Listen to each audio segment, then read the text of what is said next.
17년 전 1973년 무더운 여름에 이 사건이 시작돼. 그들은 한 남자의 주변을 맴돌고 있었어. 아주 멀지도 않고 가깝지도 않은 딱 그 적정거리의 선에서 거리를 유지하면서 계속 맴도는 거야. 도청도 하고 있어. 이들이 쫓고 있는 남자의 암호명이 KT야. 한 달째 KT의 뒤를 밟으면서 이게 언제 공작을 펼쳐야 되나 계속 그 기회만 엿보고 있는 거야. 바로 그때 KT가 호텔로 들어가는 게 보여. KT 호텔 로비로 들어갔으면 와. 오늘 이 KT가 이 호텔의 스위트룸에서 비밀 회동을 한다는 그 정보를 입수를 한 거야. 그 호텔 스위트룸의 옆방, 앞방도 이 공작단이 미리 예약을 해놨어. 그리고 KT가 22층 호텔 22층의 스위트룸으로 들어가. 그 앞방하고 옆방에는 공작단원들이 기다리고 있지. KT가 들어간 스위트룸에는 이미 2명의 남자가 먼저 도착해 있었어. 회동을 함께 할. 그렇지. 네. 근데 또 하나 이상한 점이 있어. 세 사람이 한마디도 안 하는 거야. 입만 뻥긋뻥긋거려. 필담을 나누고 있는 거야. 그러니까 중요한 얘기는 이렇게 종이에 써가면서 도청을 하고 있다는 사실을 알고 있는 거지, KT도. 1시간 뒤에 KT가 먼저 자리를 털고 일어나서 나와. 바로 그 순간. 지금이야! 앞방에 있던 문이 팍 열리면서 공작단 4명이 튀어나와. KT의 목을 낚아채고 손수건으로 입과 코를 막고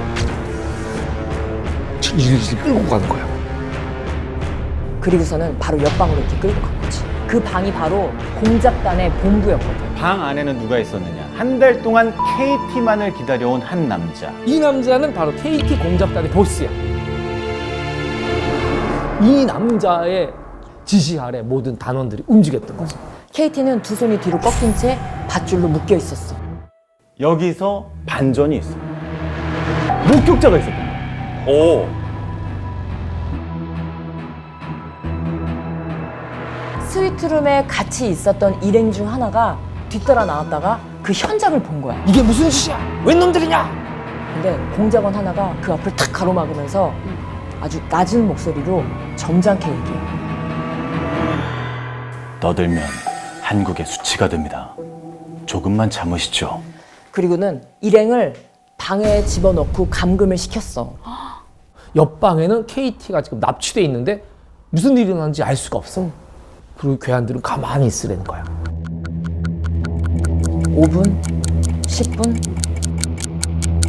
30분. 조용해졌어. 그리고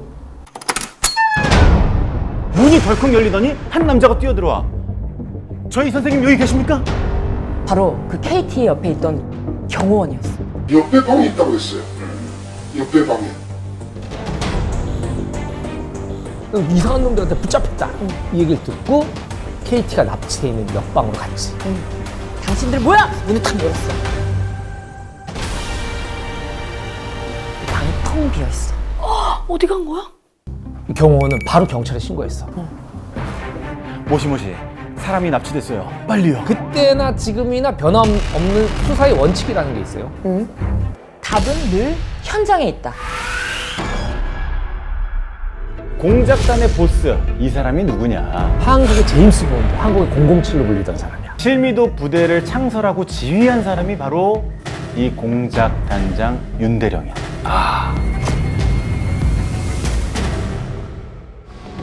신원이 확실하고 믿을 수 있는 사람들로 구성된 KT 공작단.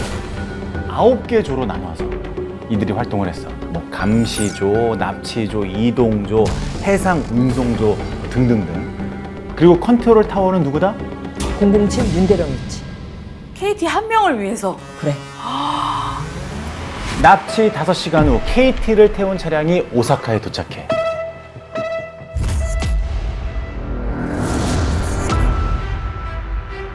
윤대령, 자신만만했던 윤대령 표정이 어딘가 어두워. 뭔가 좀 걸리는 게 있는 눈치야. 범죄 현장을 목격당한 게 너무 찜찜한 거야. 맞아. 이건 베테랑이라더니. 전혀 계산이 없었거든. 그리고 남기고 온 흔적이 너무 많아. 원래 계획은 납치조가 KT를 데리고 호텔 방을 빠져나오면 감시조가 있었지? 감시조가 이제 뭐 뒷정리를 다 하고 나오는 게 계획이었는데 이 당황한 감시조가 놓고 다른 걸 갖고 나왔어야 했는데 갖고 나온 걸 잊어버린 거야. 결정적으로 남기지 말아야 할 그것을 남겼어. 호텔방에 있던 유리잔에 남아있던 지문. 과연 누구의 것일까?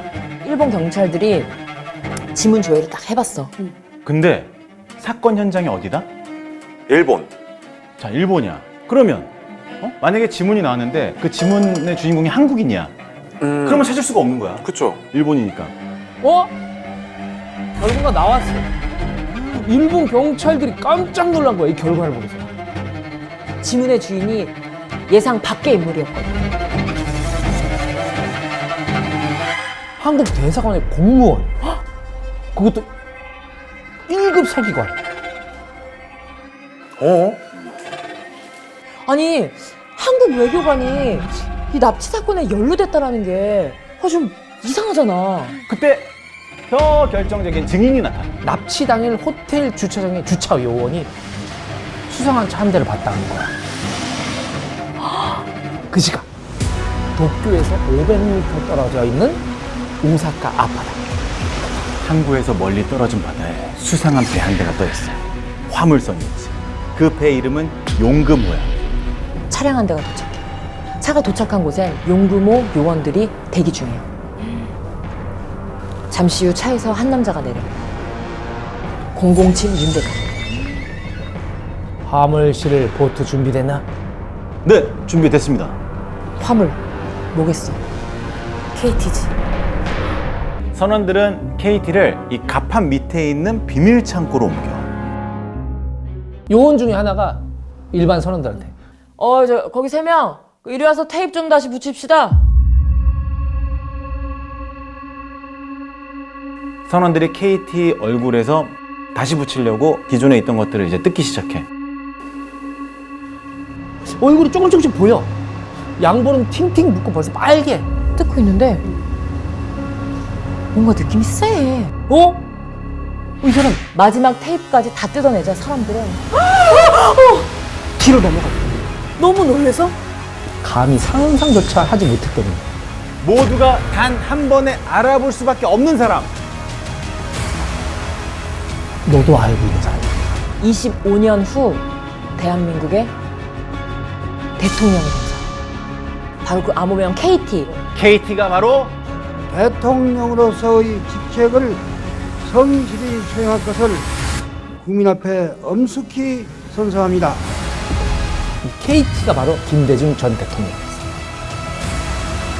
아주 비밀리에 아주 오랫동안 KT라는 암호명을 썼어. 당시 김대중은 그냥 시민이었어. 국회의원도 아니었고.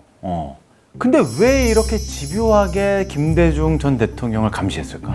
47의 젊은 정치인 김대중이 야당 후보로 대선에 출마해. 그때 여당 후보는 누구였냐? 박정희, 그 당시로서 현직 대통령. 네. 자, 둘이 엄청나게 박빙의 대결을 벌여. 결과는 박정희 대통령이 승리를 했지. 근데 표 차이가 겨우 94만 표밖에 안 나. 근데 이때만 해도 뭐 금권, 관권 선거 막 그 뭐 표 뭐 해가지고 뭐 돈 주고 표 찍고 투표하면 뭐 바꿔 쳤네 어쨌든 이런 일들이 굉장히 많았을 때야. 내 인생 최고의 정적이 나타난 거야. 그게 바로 김대중이었지. 그 무렵쯤 정치인 김대중에게는 이상한 일들이 막 벌어지기 시작해요. 대선 기간 중에 폭탄 배달이요. 대선 끝나고 14톤 트럭과 충돌하는 사고가 일어납니다. 이렇게 연이은 사고가 벌어지다 보니까 주변에선 당연히 걱정할 수밖에 없는 거야. 암살설이 돕니다. 몸을 피하세요, 선생님. 결국 다리 치료 겸 일본에 출국. 여기다가 신변의 안전을 보장할 수가 없는 거야. 그 사이에 대한민국엔 새로운 시대가 열려. 10월 유신. 정부는 지난 27일 오전 10월 유신에 따른 헌법 개정안을 통과, 유신으로 어떤 일이 있었느냐? 국회의원들 짐 싸, 국회 해산. 이제부터 정치 활동 다 금지야. 대통령 직선제를 폐지. 그때부터 간접 선거로 바꿔. 그리고 오랫동안 한국인들은 대통령을 자기 손으로 뽑지 못해. 1987에 나왔던 그 대통령 직선제를 쟁취하는 그 부활 때까지 16년 동안 우리 손으로 대통령이 못 뽑게 되는 거지. 이 살벌한 유신 헌법이 공표가 되고 전국이 얼어붙어. 일본에서 이 소식을 들은 김대중은 그때부터 유신 반대 운동을 펼쳐. 정권 입장에선 어때? 눈에 가시지. 그래서 누가 움직였을까? 바로 중앙정보부가 움직였지. 그 부장 바로 밑에 있는 차장급 인사가 작전 책임자로 윤대령을 발탁해. KT 공작 단장이라는 비밀스러운 직책을 부여한 거야. 납치 이틀째인 8월 9일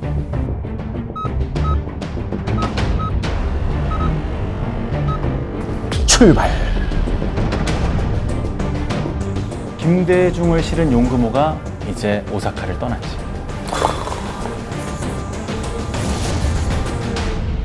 자, 그 시각 긴박하게 움직이는 또 다른 조직이 있어. 이른 아침부터 주한 미국 대사관의 전화가 울렸어. 알아냈습니다.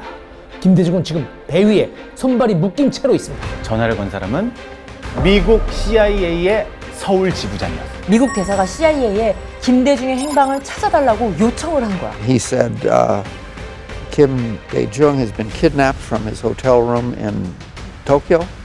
We were able to tell Ambassador Habib that he had been kidnapped by Korean CIA. We thought he was on some kind of a boat in the Straits of Tsushima. 이 김대중 입장에서는 앞도 안 보이잖아요. 배는 전속력으로 도망치고 있고 사람들은 어떻게 막 우왕좌왕하고 있지. 그때 한 명의 선원이, 일반 선원이 자기한테 다가오는 게 느껴지는 거야. 그 난리가 난 소란통에. 그리고 조용히 귀에 대고 속삭였다. 선생님, 이제 됐습니다. 이제 살았다는 말이야. 그치? 그 짧은 사이에 무슨 일이 있었던 걸까? 김대중은 미국이 비행기를 보내서 자신이 살게 되었다고 확신했어. 하지만 정말로 비행기가 온 건지, 왔다면 그게 미국 비행기였는지, 그러니까 이건 확인 불가야.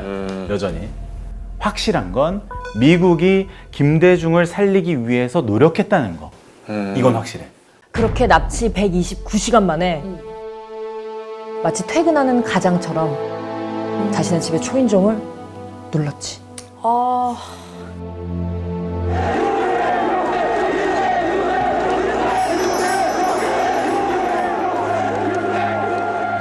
이 사건에 대해서 김대중 전 대통령이 이렇게 말씀하죠. 모두 다 용서하기로 했다.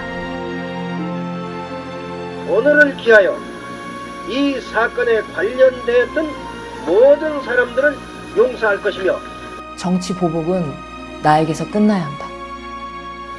보다 밝은 미래 사회를 창조하기 위해 어떠한 보복이나 협량을 절대 배격하겠습니다. 그러나 진실은 반드시 밝혀져야 한다.